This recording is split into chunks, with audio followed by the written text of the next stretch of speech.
Topic অন্য একটা কিছু, সেটা হলো সূরা কাহফ। কোন সূরা? সূরা কাহফ।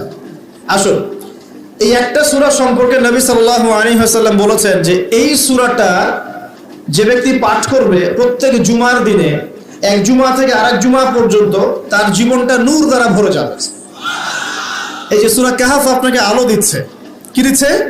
আলো দিচ্ছে। দেখুন, নবী সাল্লাল্লাহু আলাইহি ওয়াসাল্লাম বলছেন কিয়ামতের আগে পৃথিবীতে সবচেয়ে ভয়ঙ্কর একটা ফিতনা আসবে, তার নাম মাসিহুদ দাজ্জাল। কি নাম? খুব মনোযোগের সাথে এই অংশটাকে একটু বোঝার চেষ্টা করুন।